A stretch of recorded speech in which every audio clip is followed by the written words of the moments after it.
알기 쉬운 경제 완전 정복. 가장 가까이 있는 생활 경제 뉴스. 김은경의 생생경제.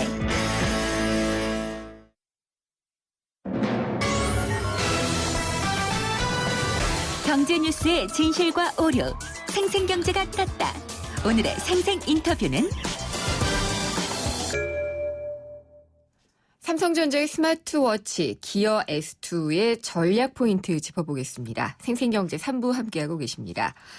삼성전자가 1일 어제요. 새 스마트워치의 디자인과 스펙을 전면 공개했습니다. 외신들도 굉장히 주목을 하는 분위기인데요. 어떤 것들이 달라졌고 또 시장성은 어떨지 알아보겠습니다. 지드넷 코리아의 정현정 기자가 전화 연결돼 있습니다. 안녕하십니까? 네, 안녕하세요. 예, 정 기자님 지금 해외에 계시나요? 아니요, 이번에는 서울에서 예. 파업을 할 생각입니다. 아, 그렇군요. 네. 예. 지난번이 생각이 나서요. 예. 삼성전자 새 스마트워치의 디자인과 스펙이 발표가 됐는데요. 네. 이게 지금 기어 S2라는 브랜드로 나오는 게 세 가지 제품인가요?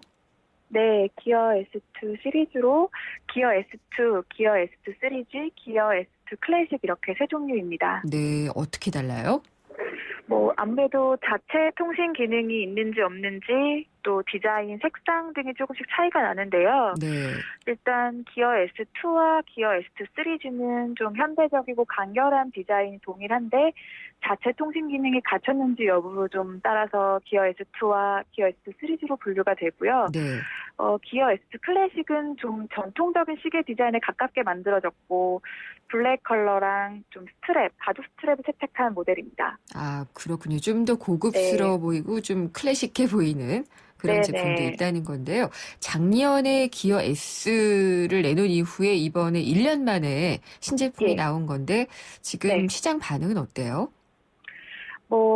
기어 S2 같은 경우에는 좀 스마트폰 없이 처음으로 자체 유심 칩을 탑재해서 독자적으로 통화할 수 있는 기능으로 화제가 됐었고요. 네. 좀 이번에도 마찬가지로 독자적인 통신 기능을 탑재하는 것으로 좀 소비자들의 관심을 끌고 있고요.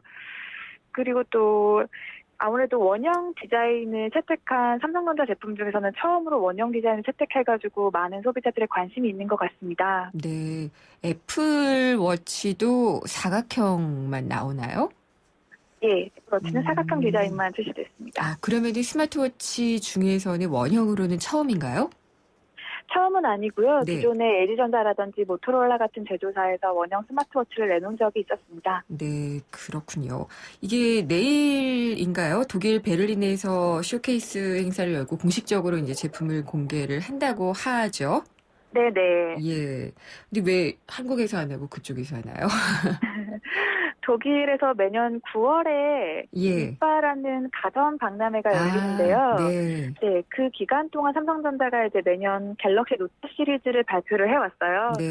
근데 올해는 이제 갤럭시 노트 5를 신제품을 뉴욕에서 한 달 먼저 출시를 하면서 그 모바일 제품으로 스마트폰 대신 좀 스마트워치를 네. 인파 기간 중에 발표를 하는 것이고요. 현지 시간으로 내일 저녁 7시고 한국 시간으로는 4일 새벽 2시에 언팩 행사를 열고서 신제품 공개할 것 같습니다. 그렇군요. 애플워치 새 제품이 나왔던 게 4월이었잖아요. 예예. 그래서 애플과 다른 점이 뭐냐 이게 제일 궁금할 텐데 어떤 건가요? 네.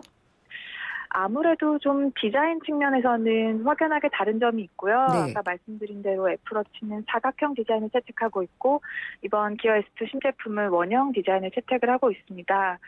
그리고 또 운영체제 면에서도 애플워치는 iOS 기반의 워치OS를 사용을 하고 있고 네. 기어 S2는 삼성전자가 독자 개발한 타이젠 운영체제 기반입니다. 네. 그런 면들은 좀 차이가 날 것 같고요. 기본적인 통화 연동 기능이나 메시지 알림 받는 기능들은 좀 대동소이하지만 좀 아무래도 디자인이나 원형 좀 UX 측면에서 차이가 많이 나는 것 같습니다. 네. 그것도 좀 차이 나지 않아요? 독자적인 통신 기능이 있는 거예요. 스마트폰과 그렇죠. 네. 연동하지 않아도 이것만으로 네. 이 워치만으로도 전화 받고 문자도 답하고 할 수가 있는 거죠. 네, 애플워치 같은 경우는 블루투스로 아이폰과 연동을 하기 때문에 조금만 거리가 떨어져도 애플워치 독자적으로는 사용을 할 수가 없거든요. 네. 그런데 이제 기어 S2는 기어 S 3G 모델의 경우에는 좀 자체적으로 심카드를 탑재를 해가지고 스마트폰을 가지고 있지 않더라도 자체적으로 통화라든지 문자 네. 메시지 기능을 모두 이용을 할 수가 있습니다. 그러면은 우리가 운동할 때 요즘 많이들 찾고 있는 네. 핏빛 같은 거 대신에 이걸 네. 할 수도 있겠군요. 그렇죠. 네. 예. 그런 것들이 또 경쟁력일 수 있을 것 같은데, 그 네. 베젤이라는 얘기를 많이 해서 설명을 하던데, 네. 이 스마트워치에서 베젤이라는 게 어떤 거예요? 베젤은 쉽게 말하면 그 디스플레이를 감싸고 있는 테두리 부분을 말을 하는 건데요. 네. 이 기어 S2의 이제 베젤 같은 경우는 베젤이 돌아가도록 설계가 돼 있어요. 아, 그래서 원이 이렇게 돌아가겠군요, 그러면. 네, 네. 테두리가 돌아가도록. 그래서 뭐 예를 들어서 원형 베젤을 왼쪽으로 돌리면 뭐 문자라든지 전화 같은 알람 메시지가 뜨고요. 예. 그걸 오른쪽으로 회전을 시키면 애플리케이션의 선택을 돌아가면서 할 수 있어가지고 뭐 터치를 하거나 버튼을 누르는 것보다는 좀 더 직관적인 사용 경험을 제공해 줄 것 같습니다. 애플워치 같은 경우에는 그 옆에 달려있는 태엽 같은 걸 이렇게 움직여야 되죠. 그 용도라고 하는데요. 예. 뭐 그걸 돌려서 화면 줌인 줌아웃을 하거나 네. 아니면은 그 버튼을 눌러가지고 뭐 연락처를 불러오거나 할 수 있습니다. 그러면 이 원형 베젤이 돌아가면서 선택할 수 있도록 하는 게 조금 더 사용자들에게는 직관적이라고 할 수가 있겠네요. 네, 그럴 것 같습니다. 그리고 이 3G 모델 같은 경우에 내장형 심카드를 업계 최초로 탑재했다라던데 이게 어떤 네. 의미를 갖나요? 뭐 내장형 심카드는 쉽게 말해서 스마트폰에 들어가는 유심 칩이 기계에 내장돼 있는 것으로 보면 될 것 같는데요. 네. 뭐 소비자 입장에서는 별도로 심카드를 구입할 필요가 없게 되는 거고요. 제조사 입장에서는 내장이 되어 있으면 아무래도 부품을 차지하는 공간을 줄일 수 있기 때문에 크기도 줄이고 디자인도 매끄럽게 하는 도움을 줄 것 같습니다. 네. 그리고 또 이게 심카드가 내장돼 있으니까 독립적으로 스마트폰 기능을 할 수 있게 되는 건데요. 네. 뭐 당연히 유심칩이 있으니까 번호가 별도로 부여가 되고요. 뭐 SK텔레콤 뭐 T 아웃도어라는 요금제가 있는데 뭐 예. 그런 요금제에 가입을 하면 뭐 스마트폰이 없어도 전화 통화를 하거나 문자 메시지를 받거나 이런 자체적인 통신 기능을 이용을 할 수가 있습니다. 그래서 뭐 스마트폰을 깜빡 잊고 집에 놓고 나왔더라도 네. 기어 S2만 차고 있으면 통화도 할 수 있고 문자 메시지도 받을 수 있고 이런 것. 대신에 내가 어디 있는지 알리지 않고 싶은 사람에게는 족쇄가 될 수가 있겠군요. 예, 그러게요. 시간만 차고 가도. 근데 이게 그 충전하면 얼마나 쓰나요? 지금 보통 평균적인 사용 환경에서 2, 3일 정도 사용을 할 수 있다고 말을 하는데요. 예. 네, 애플워치 같은 경우는 평균 좀 하루 정도 사용하는 거에 비해서 좀 사용 시간이 길어졌다고 볼 수 있습니다. 네. 그리고 이게 뭐 조깅할 때나 뭐 운동할 때 이렇게 같이 찰 수 있으니까 피트니스를 하는 것을 뭐 연동시키는 앱 같은 것도 좀 있을 것 같은데 삼성만의 앱이 있나요? 예, 삼성전자가 좀 가지고 있는 S헬스라는 앱이 있는데요. 예. 이 헬스로 뭐 심박수라든지 뭐 운동 관리, 뭐 이동 경로 등을 좀 확인을 할 수 있고요. 좀 내가 하루에 얼마나 운동을 하는지 모니터링도 가능하고 네. 또 이제 뭐 격려 메시지도 보내주고 뭐 동기부여를 할 수 있는 메시지도 좀 전송이 된다고 합니다. 저는 그런 거 싫어하는데 동기부여를 막 해주잖아요. 막 더 열심히. 그렇군요. 그러면은 이게요. 그 예전에는 뭐 노트 시리즈 이런 스마트폰 같은 거 나오고 그러면은 두께가 얼마나 얇느냐 뭐 이런 것들로 네. 대결을 하고 그랬잖아요. 네네. 애플워치하고 이 기어 S2하고도 두께 같은 걸로 서로 좀 비교하고 그런가요? 두께 같은 게 크게 좀 부각이 되지는 않는 것 같은데요. 네. 아무래도 좀 이번 디자인 자체가 좀 컴팩트해지고 해서 뭐 기존의 스마트워치들이 좀 투박하다는 좀 평가가 있었는데 그런 부분들이 좀 많이 좀 개선이 됐다고 볼 수 있을 것 같습니다. 그리고 또 스마트폰에서는 스크린의 해상도 같은 게 되게 네. 관심사였잖아요. 이건 네네. 화면이 더 작기 때문에 그건 어떻게 비교가 되는지도 궁금하네요. 뭐 해상도도 각 업체들이 내세우는 게 있는데요. 네. 이번 기어 S2 같은 경우에는 뭐 가로 세로가 360 픽셀씩이 들어가 있는데요. 네. 이게 삼성전자에서는 좀 지금까지 현재까지 나온 스마트워치 중에서는 최고 수준이라고 설명을 하고 있습니다. 그렇군요. 정현정 기자님은 혹시 스마트워치 차고 계세요?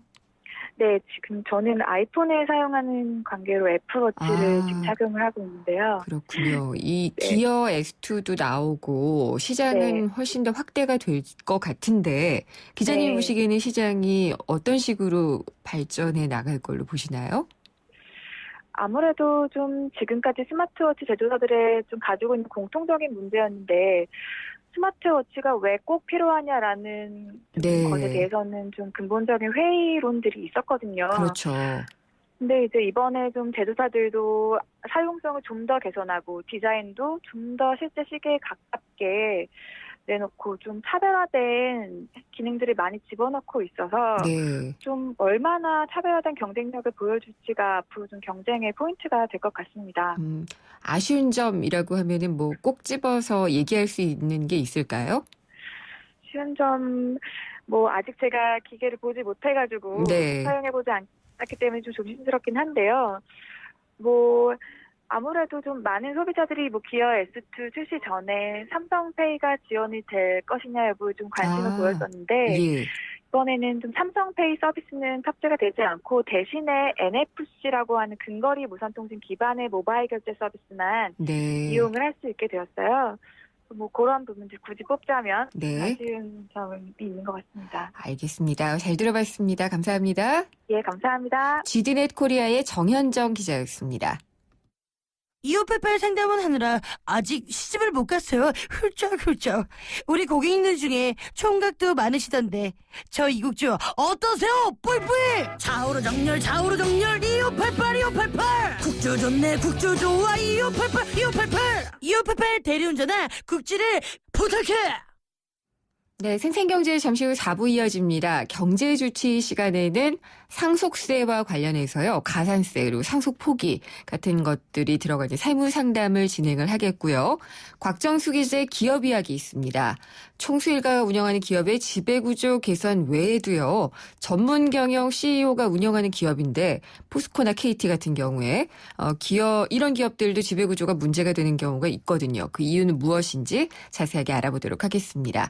궁금한 점이나 의견은 문자로 주시면 됩니다. 짧은 건 50원, 긴 건 100원의 정보 이용료가 부과되고요. 휴대전화 우물정에 0945번으로 보내주시면 됩니다. 잠시 후 4부에서 뵙겠습니다.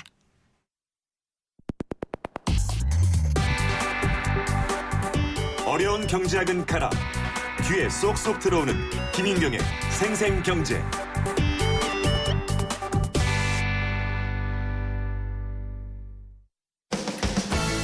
든든한 우리 집 경제주치 생생주치.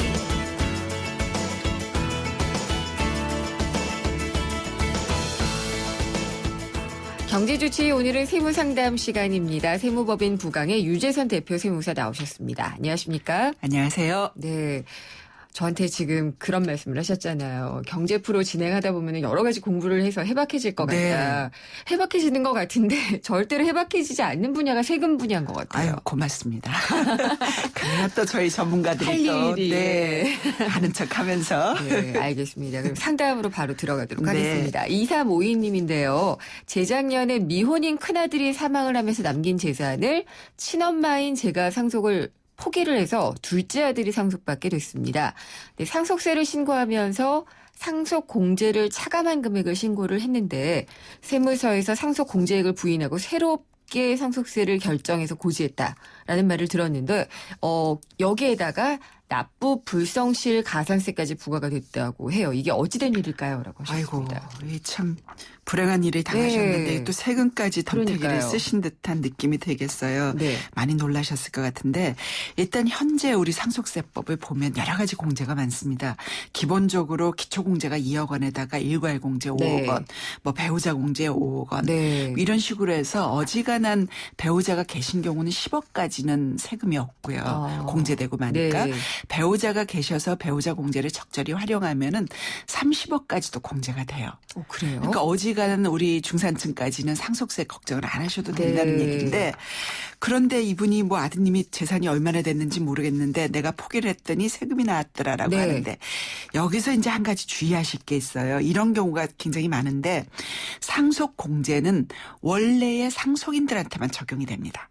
원래 상속인. 예. 그러다 보니까 상속인이 아닌 사람이 이제 유증을 받거나 네네. 혹은 원 상속인이 상속 포기해서 차순위 상속인이 받거나 혹은 또 뭐 네네. 상속 전에 사전 증여재산 예. 이런 거에 대해서는 그 상속 공제를 안 해줘요. 그러니까 원래 상속인이 아닌 거죠, 동생이. 그렇죠. 그러니까 예. 우리가 민법에서 보면은 본래 상속 순위가 쭉 정해져 있지 않습니까? 1순위가 직계 비속, 네. 2순위가 직계 존속, 예. 세 번째가 이제 형제자매, 네 번째가 반계혈족, 사촌 이내 반계혈족이거든요. 그럼 이제 형제자매는 3순위예요, 원래. 근데 이 아드님이 미혼이라서 비속이 없으니까 네. 이제 어머님이 존속. 예. 1순위자가 됐는데 어머님이 받으셨더라면 좋았을 텐데 아. 이게 포기하다 보니까 3순위자인 그러니까 2순위자로 올라온 형제자매가 받게 네. 되고 이러다 보니까 상속공제가 하나도 적용이 안 되는 거죠. 그렇게 되는군요. 그러면 상속공제 적용이 안 되다 보니까 이분이 이제 제가 상속공제를 적용해서 상속세 신고를 했는데 원래 내셨어야 될 세금보다 적게 내시다 보니까 가산세까지 부담. 불성실 가산세가 이게 상속세가 은근히 이런 부분이 까다롭고요. 예, 그래서 항상 세금과 관한 의사결정을 하실 때는 네. 전문가들하고 충분히 상의를 해보시는 게. 그렇군요. 네. 그러니까 이렇게 미혼인 미혼인 자녀가 사망을 하고 부모가 남아 계시는 그런 경우가 이제 좀 있을 것 같아요. 네, 안타깝지만 예. 있죠. 예. 그럴 그렇군요. 경우 조심하셔야 됩니다. 네. 그러니까 나는 이제 나이 들었으니 재산이 필요 없다. 네. 그러니까 니네가 나눠 가져라 했다가는 이런 식으로 그러니까요. 상속세 부담이 또 꽤 크지 않습니까? 그렇죠. 1억까지는 10%고 5억 미만 20% 예. 또 10억까지는 30%거든요. 그러니까 세 부담이 꽤 큽니다. 주의하셔서 결정하셔야 될 것 네, 같아요. 어쩔 수 없이 내셨어야지 되는 부분이네요. 네. 9266님인데요. 이번에는 조금 또 다른 경우인데 부모님이 사망하면서 남긴 과도한 채무가 있어서 상속을 포기를 하게 됐습니다. 그래서 저는 외아들인데 상속 포기를 할 지 1년여가 지난 지금에 본인의 아들에게 아버지의 채무가 넘어갔다는 말을 들었다고 합니다. 그래서 제 아들 아직 미성년자이기 때문에 상속 포기 같은 절차를 밟을 필요가 없는 게 아니냐. 그래서 지금이라도 아들이 또 상속 포기를 하게 하면은 채무는 부담하지 않아도 되는 건지를 궁금해하셨어요. 네, 이게 종전에 아주 이런 큰 사례가 있었는데 아주 큰 기업을 운영하시던 분이 돌아가셨어요. 네. 근데 이제 이 아들 같은 경우 자녀들은 이제 그 부모님이 빚이 더 많다라는 걸 알고 상속 포기를 했죠. 네. 근데 이 손주들은 이제 그 사실을 모르고 있다가 그 빚까지 다 상속이 돼서 예. 그게 이제 뭐 고액 체납자 명단에 오른 적이 있었어요. 그게 자동으로 그렇게 되나요? 네, 이게 선순위 상속인이 포기를 하면 네. 그 다음 순위의 상속인들이 상속인이 되는 겁니다. 근데 미성년자의 경우에도 미성년자의 경우에도 그래서 이런 경우 나만 포기하면 이분이 이제 외아들이니까 네. 다른 상속인들이 없으셔서 나만 포기하면 되겠지라고 했는데 이제 차순위자인 이제 직계 비속 손주한테 간 그렇군요. 거죠. 네. 근데 이럴 경우에 이제 그 판례가 보면은 본인이 이 상속 사실을 알고 안날로부터 3개월 이내에 상속 포기를 하면 됩니다. 그러니까 이게 미성년자에게 내려갔는데 미성년자는 당연히 나는 몰랐다라는 네. 간주하에 또 예.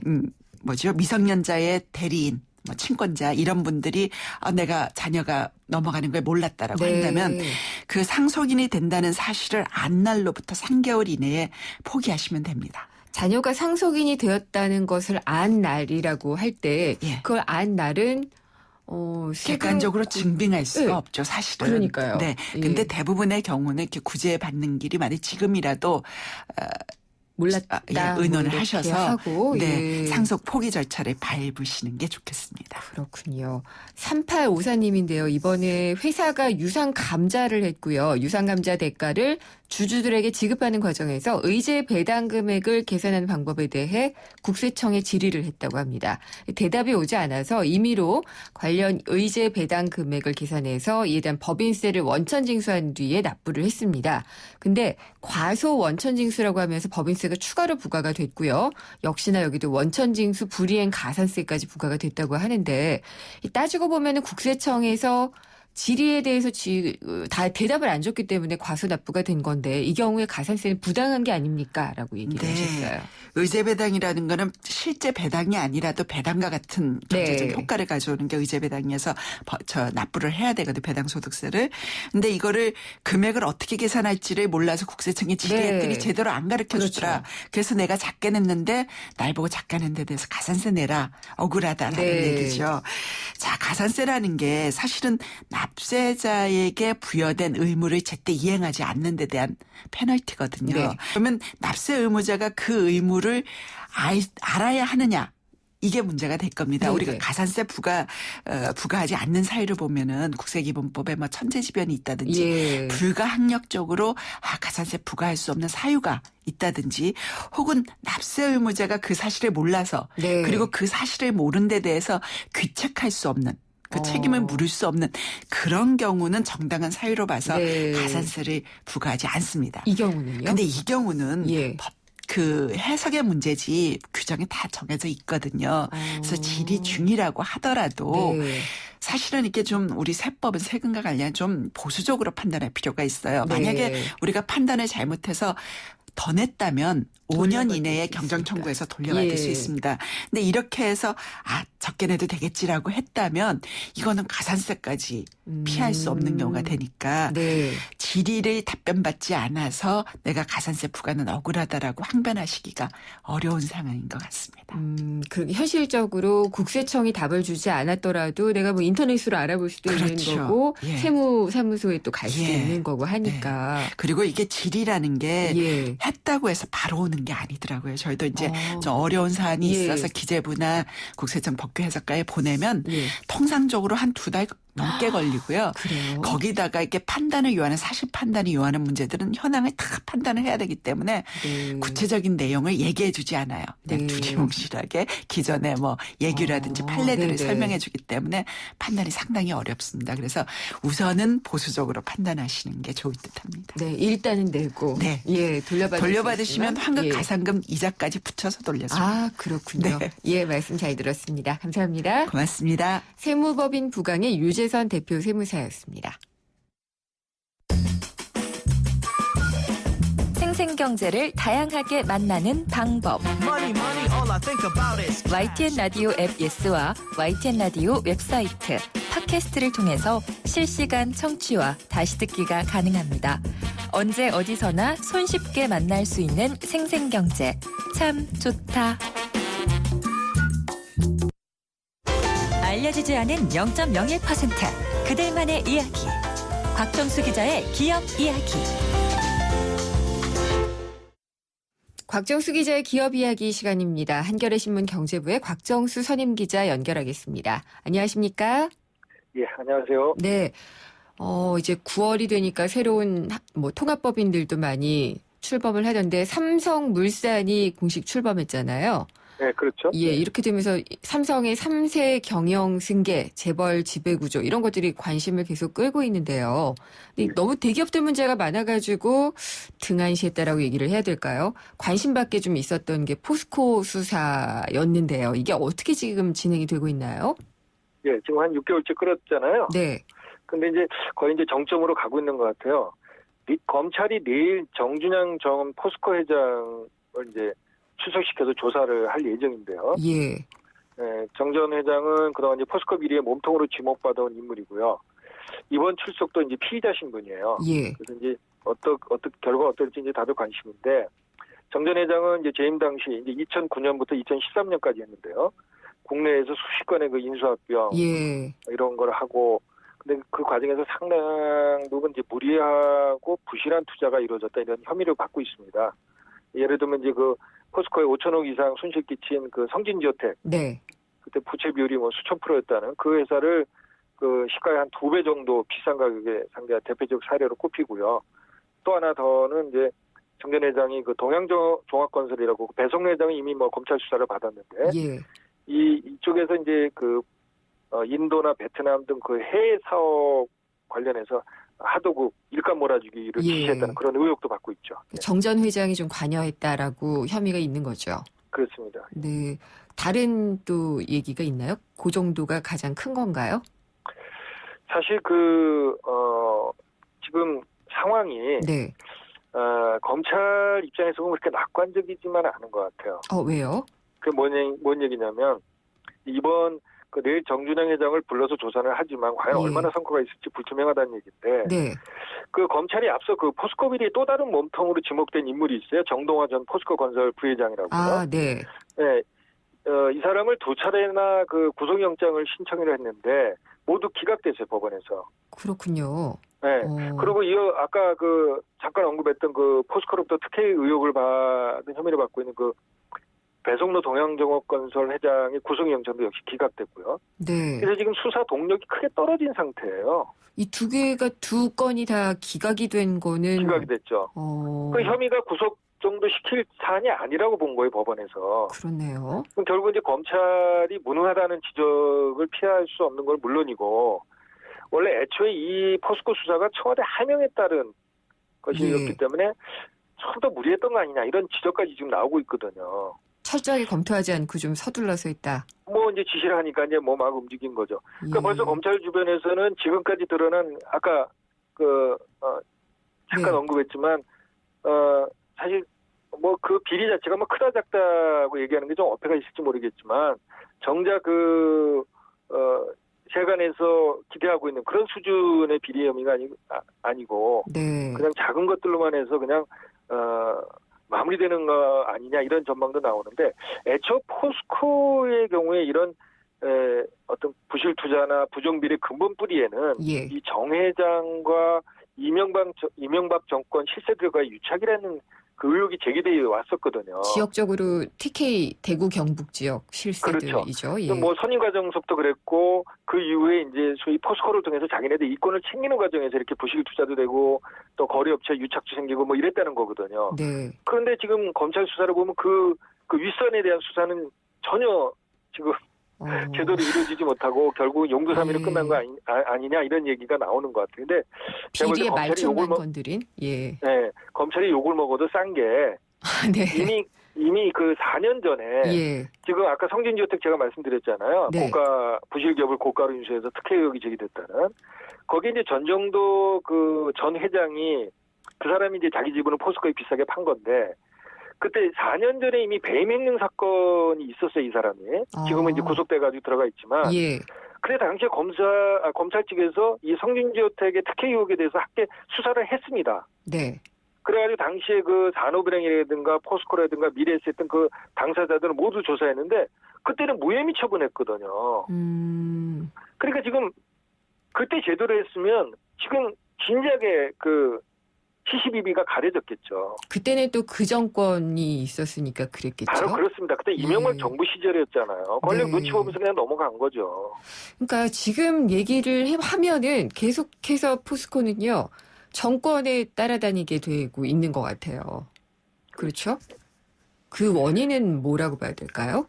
그러니까 사실 이제 지금 그 문제가 포스코의 지금 어떤 족쇄라고 볼 수가 있는데 네. 포스코가 정부 지분이 지금 하나도 없어요. 근데 물론 이제 공기업에서 민영화된 기업인데 그동안 포스코 최고 경영자들 선임 과정에서 보면 정권에서 지속적으로 개입을 해왔거든요. 그렇죠. 네? 그러니까 역대 회장 중에 임기를 제대로 마친 사람이 한 명도 없습니다. 네. 정권이 바뀌면 전 정권 때 임명된 회장이 중도 하차하는 그런 일이 반복돼 왔지 않습니까? 그거는 이제 정권이 포스코를 일종의 전리품으로 여겼다는 거죠. 그러니까 회장 임명에 관여하고 임명시켜 놓은 다음에는 사업 관련해서 부정한 그런 이득을 챙기려 했고. 네. 그렇지 않습니까? 정준영 회장의 경우에도 2009년 2월에 당시 정권 실세들로 불렸던 박영준 전 차관이라든가 이상득 전 의원 이런 사람들이 개입했다는 의혹이 이미 제기됐었고요. 네. 하지만 그렇게 포스코 회장들이 그런 식으로 다 중도하차고 하고 새로 정권 바뀌면서 됐지만 이렇게 회사 경영을 망쳤다는 지적은 처음이었던 것 같아요. 정준영 회장이. 네. 네. 근데 보면은 포스코는요. 네. 롯데나 이런 데는 우리가 막 지배구조 문제 이런 걸로 계속 공격을 할 수 있는 포인트가 있는데 지배구조 네. 같은 경우에는 사실 누군가가 장악을 할 수는 없는 기업이잖아요. 그러니까 사실 그게 이제 굉장히 핵심적인 말씀을 하신 건데 네. 요번에 이제 롯데 건도 그렇고 그 이전에 한진건 그 조현아 예. 그 땅콩회항 사건 때도 그렇고 이 재벌의 어떤 그 불합리한 그런 경영 세습이라든가 또 지배구조. 황제 예. 경영이라 그래서 이렇게 예. 어떤 법적자 지키지 않고 총수가 손가락이나 지시로 모든 것을 하는 예. 그런 그 정근회적인 경영 행태에 대해서 개혁론이 많이 비등했었잖아요. 그렇죠. 높았잖아요. 그러다 보니까 그 일부 전문가들은 재벌의 이런 그 오너 경영 체제를 결국은 서구식으로 전문 경영 체제로 전환해야 되지 않느냐는 얘기를 해왔어요. 네, 근데 포스코는 사실 전문 경영인이잖아요. CEO가 그렇습니다. 하는 그런 거잖아요. 의미에서 국민기업인 포스코는 그런 어떤 그 유력한 모델로 거론이 되어 왔거든요. 네. 왜냐하면 그 주인 없으면서도 세계적인 철강사로 해서 우리 경제 발전에 기여를 했고 지금 세계 6위까지 올라와 있지 않습니까? 그렇죠. 그런데 그 지난 몇 년간의 경험으로 봐서는 이런 전문 경영인도 불과 몇 년 만에 회사를 완전히 최대 위기로 몰아넣을 수 있음을 보여준 거거든요. 그렇죠? 네. 특히 이제 포스코 같은 경우에는 정준영 회장 전임자인 이구태 회장 시절에 지배구조 개선안을 아주 대대적으로 마련을 했어요. 예. 그래서 최고 경영자 선임 과정을 아주 투명하고 객관적으로 하겠다고 그래서 그거를 실행을 해왔는데 사실은 정준영 회장 케이스로 보면은 그것이 실제 효과를 발휘하지 못한 거죠. 그렇네요. 이러다 보니까 과연 우리 재벌들의 향후 소유지배 구조를 어떤 모델로 가져갈 것이냐에 대한 논란이 앞으로 새롭게 제기될 것 같아요. 네, 바로 그 질문을 드리고 싶었는데요. 예, 그러니까 오너가 있고 총수가 있어서 정말 이 기업은 내 거니까 잘 해내야 돼라는 주인의식을 갖는 게 오히려 이렇게 흐지부지되고 정권에 좌우되고 하는 전문 경영인이 있는 기업보다 난 게 아니냐라는 생각을 할 수 있게 만드는 케이스거든요. 이미 재벌들 쪽에서 그런 얘기가 나오죠. 그렇죠. 네? 지금 말씀하신 대로 우리가 뭐 여러 사건을 통해서 우리 재벌 체제가 예. 그 어떤 총수 일가의 사익 편취라든가 정근대적인 그 세습 경영 시스템이라든가 이런 것들 때문에 이제 욕은 먹었지만 근데 결국 자기 회사라는 생각 때문에 네. 기업의 발전을 도모하고 외부에서 부당한 압력에 오면 방어하고 이런 노력을 하는데 이 전문 경영인 같은 경우에 있어서는 어차피 내가 몇 년 뒤에 나가는데 네. 네? 그리고 자기 임명하는데 힘에서 준 사람들한테 또 잘 보여야 되잖아요. 예. 그러니까 결국 이제 전문가들의 얘기를 종합해보면 이렇습니다. 이 기업 소유 지배 구조, 예를 들면 오너 체제라든가 전문 체제 중에서 어느 것이 낫다는 이런 절대적인 판단은 어렵다는 거예요. 왜냐하면 각 유형별로 장단점이 있고 네. 또 각 기업의 어떤 역사적 또 우린 사회적인 어떤 문화적인 차이도 있잖아요. 그렇죠. 그래서 향후에 선진국 사례로 보면 처음에는 모두 가족 소유 경영에서 출발했지만 3, 4세로 넘어오면서 다양한 형태로 소유지배 구조가 분화가 됩니다. 네. 대표적으로 뭐 가족 소유 경영 체제를 그대로 유지하거나 아니면 전문 경영인 체제를 완전히 전환하거나 아니면 가족 경영과 전문 경영인을 믹서시켜서 파트너십으로 하는 데도 있어요. 거기가 그래서 어떤 데가 그런 예가 있을까요? 이러면 이제 독일의 히든 챔피언 중에 하나인 밀레라는 데가 있어요. 밀레. 예. 네, 거기는 이제 프리미엄 가전 세계 1위잖아요. 네. 거기가 100년이 넘었거든요. 거기는 지금 가족 경영 체제하고 전문 경영 체제를 혼합한 형태로 하고 있어요. 파트너십이죠. 그렇군요. 근데 우리나라 이제 대기업들이 이제 2세에서 3세로 다 전환하잖아요. 예. 그래서 이제 제가 보기에는 우리 재벌들도 이런 소유지배 구조 전환의 어떤 출발점에 서 있는 것 같아요. 어디로 갈 거냐는 이제 예. 결정해야 되겠죠, 스스로를. 그러면은 그게 이제 뭐 본인의 개인의 양심적인 선택에 맡길 수는 없고요. 그렇기 그렇죠. 때문에 주주들의 어떤 감독이랄까요? 감시랄까요? 그런 게 좀 철저하게 이루어지는 게 좋을 것 같아요. 굉장히 중요한 말씀하신 거고요. 그런 예. 어떤 시장의 목소리도 있을 거고, 네. 또 국민 일반의 어떤 사회적 요구도 있을 거고, 감정 또 각 같은 게 있을 그룹의 수도 역사적 있고요. 문화적 예. 특성도 있을 거고, 예. 또 오너 총수 일가의 어떤 역량도 있을 거고, 이런 것들이 복합적으로 소위 고려가 돼서 가장 자기에게 맞는 옷을 결정해야 되겠죠. 근데 그거는 참 누군가가 총대를 맬 수는 없고 그런 누가 한 사람이 부분이잖아요. 결정할 수는 없겠죠. 예. 네. 그래서 근데 이걸 또 사회적인 합의로 이끌어갈 수도 사실은 없는 거고. 그렇죠. 쉽지 않은 문제죠. 쉽지 않은 예. 문제죠. 예. 그렇죠. 그래서 그러면은 곽정수 기자님 보시기에는 포스코 문제 같은 경우를 이제 예를 들어가지고 생각을 한다면은 어떤 쪽으로 바뀌는 게 좋을까요? 그러니까 저는 그냥 솔직히 말씀드리면 예. 기자 초기에는 네. 재벌 체제에 대한 이제 부정적인 면들이 많이 부각되다 보니까 네. 전문경영 체제가 하나의 유력한 대안이 될 수 있지 않을까 하는 생각도 사실 했어요. 예. 근데 사실 요즘 이제 돌아가는 거 보면 아까 말씀드린 것처럼 어떤 기업의 소유지배 구조에서 절대적으로 무엇이 옳고 그르다라고 판단하기는 쉽지 않은 것 같아요. 네. 그래서 이제 하나 이제 이런 생각을 해봅니다. 아까 이제 여러 가지 조건들을 고려한 종합적 판단이 이루어져야 된다고 말씀드렸는데 네. 일종의 이 기업의 소유지배 구조도 일종의 역사적 산물이라는 거예요. 그건 뭔 얘기냐면 예. 우리가 어린애들한테 갑자기 그 성인이 해야 될 뭔 걸 걔한테 강요한다고 해서 이루어지는 게 아니잖아요. 그렇죠. 그렇죠? 예. 각자 자기 그 역사적 과정을 다 밟아서 커 올라가는 거지 않습니까? 알겠습니다. 네. 네. 우리 재벌도 이제 그런 시점에 왔다는 거죠. 예. 아주 중요한 변곡점에 왔다는 생각이 듭니다. 말씀 감사합니다. 예, 수고하셨습니다. 한겨레 신문 경제부의 곽정수 선임 기자였습니다.